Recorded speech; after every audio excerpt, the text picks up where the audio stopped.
আওয়ামী সরকারের সময় আমরা যে কোনো গণতান্ত্রিক আন্দোলন প্রতিহত করতে যেমন ছাত্রলীগকে লাঠিয়াল বাহিনী হিসেবে আবির্ভূত হতে দেখেছি, এখন এনসিপি ঠিক সেই ভূমিকায় অবতীর্ণ হয়েছে। সরকারের লাঠিয়াল বাহিনী হিসেবে যে কোনো গণতান্ত্রিক আন্দোলন প্রতিহত করতে তারা সেই ভূমিকা পালন করতে যাচ্ছে বা করছে, আমরা দেখেছি। কোনো কোনো ক্ষেত্রে ছাত্রলীগের চেয়েও ভয়ঙ্কর রূপে তাদেরকে আবির্ভূত হতে দেখছি। যেমন আন্তর্জাতিক শক্তির স্বার্থ রক্ষায় সরকার বিভিন্ন ধরনের পদক্ষেপ নিতে যাচ্ছে এমন অভিযোগ রয়েছে, যেমন রাখাইনের উদ্দেশ্যে করিডোর দেওয়া কিংবা চট্টগ্রাম বন্দরের মতন বন্দর বিদেশিদের হাতে তুলে দেওয়া পরিচালনা করার নামে। এসবের বিরুদ্ধে তো বিভিন্ন রাজনৈতিক দল প্রতিবাদ করছে, তাদের অবস্থান জানিয়েছে।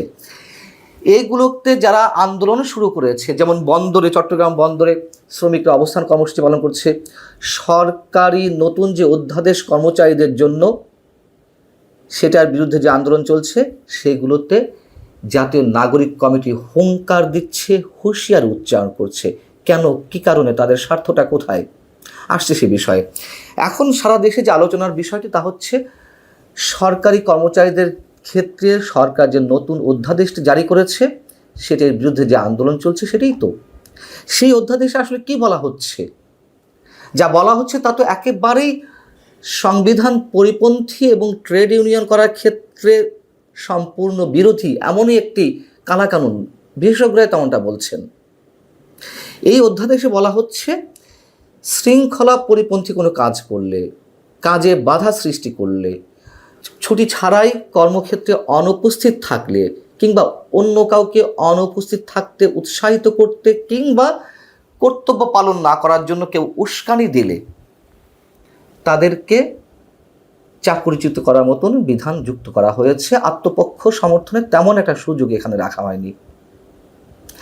3 ধরনের শাস্তির কথা এখানে বলা হচ্ছে, আপনারা নিশ্চয়ই এর মধ্যে জেনেছেন।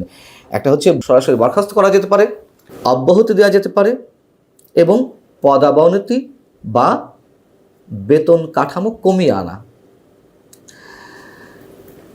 এগুলোর ক্ষেত্রে কি বলা হচ্ছে? প্রথমে কারণ দর্শানোর নোটিশ দিতে হবে বা কর্তৃপক্ষ দেবে, তারপর 7 দিনের মধ্যে জবাব দিতে হবে, তারপরে আবারও তার বিরুদ্ধে শাস্তির জন্য কেন পদক্ষেপ নেওয়া হবে না যদি সন্তুষ্ট না হয়, তারপর চাকরিচ্যুতের মতন যে কোনো দণ্ড কর্তৃপক্ষ দিতে পারবে। এখানে বলা হচ্ছে কি যে এই যে এর বিরুদ্ধে আপিল করতে পারবে, মানে উচ্চপদস্থ যে কর্তৃপক্ষ তাদের বিরুদ্ধে, মানে সেখানে আপিল করতে পারবে, কিন্তু কর্তৃপক্ষ ইচ্ছা করলে সে আপিল তারা মানে গ্রহণ করতেও পারে, নাও করতে পারে। না করার সম্ভাবনায় বেশি, মানে একচ্ছত্র আধিপত্য দিয়ে দেওয়া হচ্ছে তাদেরকে। আপিল করতে পারবে ঠিকই, তবে আবার রাষ্ট্রপতি যদি কোনো ধরনের আদেশ দিয়ে দেয় সেটির বিরুদ্ধে আর কোনো আপিল করা যাবে না। কেন এটি করা হচ্ছে? এই সময়ে বলা হচ্ছে যে কর্মকর্তা কর্মচারীরা যেভাবে লাগাম ছাড়া চলছেন, যখন তখন প্রশাসনকে অস্থির করার চেষ্টা করছেন, এটা কাম্য নয়। যারা অনিয়ম দুর্নীতি করার চিন্তা করবেন তারা সংশোধিত আইনে কিছুটা হলেও ভয় থাকবেন। এটি বাস্তবতা, এটি স্বীকার করে নিতে হয়। সরকারি কর্মকর্তা বা কর্মচারীরা যে কোনো সময় যে কোনোভাবে আন্দোলনে যায়, এটা নিঃসন্দেহে সরকারের বিভিন্ন ক্ষেত্রে কাজের বাধা সৃষ্টি হয়, কিন্তু সেইগুলো প্রতিরোধের জন্য তো আইন রয়েছে। সেগুলো কার্যকর না করে কেন এইভাবে মানে শর্ট নোটিশেই 14 কার্য দিবসের মধ্যে তাদেরকে শাস্তির আওতা আনতে পারবে, কেন তারা আপিল করতে পারবে না রাষ্ট্রপতির আদেশের বিরুদ্ধে? এই জন্যই এগুলোকে কালাকানুন বলা হচ্ছে। যারা আন্দোলন করছেন তারা কি বলছেন? এবং মজার কথা হচ্ছে, একটু বলে রাখি, এই অধ্যাদেশটি কিন্তু সরকারের সব কর্মকর্তা কর্মচারীদের জন্য নয়, শুধুমাত্র কর্মচারীদের ক্ষেত্রে। দুর্নীতির ভাগবাটোয়ারা কোথায় গিয়ে আগে বেশি পৌঁছায়? কর্মকর্তাদের ক্ষেত্রেই তো। তারাই তো যেমন ইচ্ছে চলেন, তাদের উপর ছড়ি ঘোরানোর লোক তো খুব কম। অথচ কর্মচারীদের ক্ষেত্রে আইন থাকা সত্ত্বেও আবার এই অধ্যাদেশটি জারি করা হয়েছে। কেন, সে বিষয়ে একটু বলবো। এখন কর্মচারীরা যা বলছেন যে এই অধ্যাদেশের বলে কি হবে, তাদের উপরে যে কোনো নিবর্তনমূলক সিদ্ধান্ত চাপিয়ে দেওয়া সম্ভব হবে, মত প্রকাশের অধিকার ক্ষুণ্ণ হবে, সভা সমাবেশ কিংবা কর্মবিরতির মতন কোনো প্রতিবাদ কর্মসূচি তারা করতে পারবে না, যেটি বলছিলাম, যা সংবিধানের একেবারেই পরিপন্থী। গণতান্ত্রিক অধিকার বলে কিছু থাকে না। এবং অফিসের যারা উচ্চপদস্থ কর্মকর্তারা বা বস, তাদের যে কোনো অন্যায় আদেশ পালনে বাধ্য থাকতে হবে।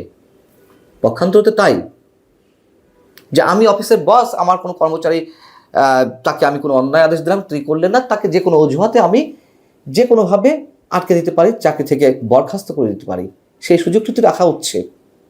এখন বিষয় হচ্ছে, সরকার যেটি বলছিল যে সরকারের এই কর্মচারীরা বিভিন্ন সময় লাগাম ছাড়া আন্দোলন করছে, তাদেরকে ঠেকিয়ে রাখা যায় না, তাদেরকে একটা বাইন্ডিংসের মধ্যে আনার জন্য এই ব্যবস্থা। আসলে কি তাই? বিষয়টি হচ্ছে যে শেখ হাসিনা সরকারের পতনের পর থেকে অনেক ধরনের আন্দোলন হয়েছে। অনেকে বলছেন প্রশাসন যন্ত্র এবং সচিবালয়ের বিভিন্ন ঘটনার কারণে সরকার বিব্রতকর অবস্থায় পড়েছে, এবং বিশেষ করে পদোন্নতি সহ চাকরি সংক্রান্ত বিভিন্ন বিষয় নিয়ে বিসিএস এর বিভিন্ন ক্যাডারের কর্মকর্তাদের যে মধ্যে যে বিরোধ লেগে আছে, সেইগুলোর নিষ্পত্তির জন্য এই অধ্যাদেশটি জারি করা। যদি তাই হয়ে থাকে, তাহলে আর যারা মব ক্রিয়েট করে এ ধরনের দাবি দেওয়া আদায় করছে, তাদের ক্ষেত্রে কি হবে? এবং জাতীয় নাগরিক পার্টি তো সরকারের কোনো ফর্মাল বাহিনী নয়। আগে বলা হতো যে পুলিশ নেই, বিভিন্ন ক্ষেত্রে আমরা দেখেছি জাতীয় নাগরিক কমিটির এখনকার যে নেতারা, তারা আগে বৈষম্য বিরোধী আন্দোলনের ব্যানারে নেমেছে, বিভিন্ন সময় তারা বিভিন্ন আন্দোলনে বাম হাত ঢুকিয়েছে, ঝাঁপিয়ে পড়েছে, সংঘর্ষ হয়েছে। তখন তো তাদের পক্ষে তাও একটা যুক্তি ছিল, ছাত্ররা করছে। এখন তো আর ছাত্র নেই, এখন তো একটা রাজনৈতিক দল। কিংস পার্টি তো আর এমনি এমনি বলা হয় না। তো কি করছে জাতীয় নাগরিক পার্টি? তারা কি বলে হুঁশিয়ারি হুঙ্কার ছাড়ছে? যেমন হান্নান মাসুদ, জাতীয় নাগরিক কমিটির নেতা, জ্যেষ্ঠ মুখ্য সমন্বয়ক, তিনি বলছেন,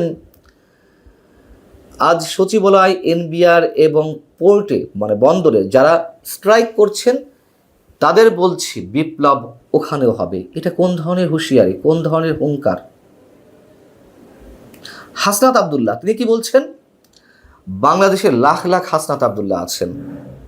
এই হাসনাত আবদুল্লাহ বেঁচে থাকতে এই সংস্কার কার্যক্রমে যদি বাধা আসে, সেটি কঠোর হাতে জনগণকে সঙ্গে নিয়ে প্রতিরোধ করা হবে।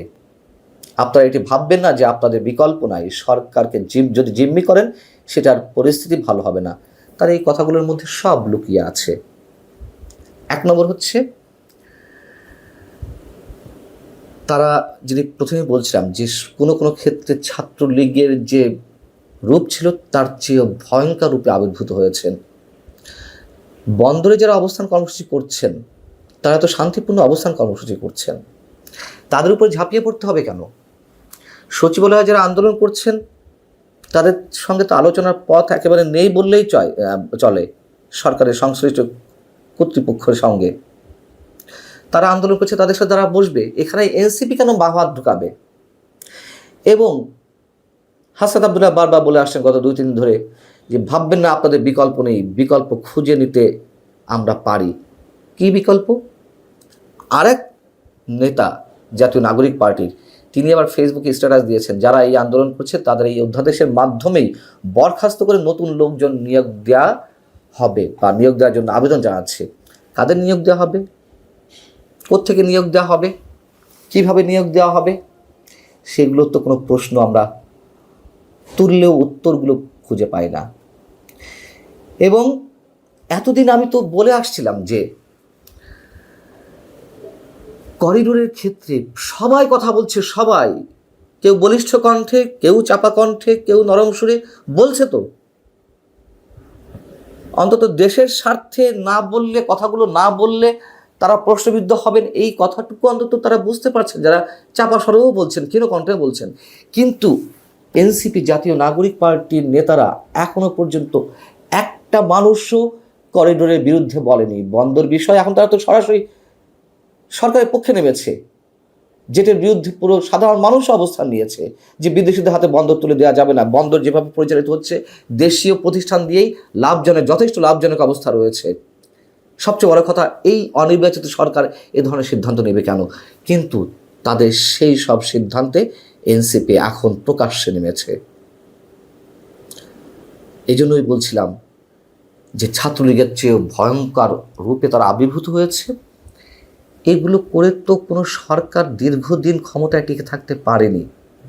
এই সরকারের পতনের কথা অনেকেই বলার চেষ্টা করছেন। যা যা ঘটছে তাতে সরকার নিজের পায়ে নিজে কুড়োল মারছে এবং তাতে আলো বাতাস পানি দিচ্ছে এনসিপি। সরকারের পতনটাকে সম্ভবত ত্বরান্বিত করছে তারাই।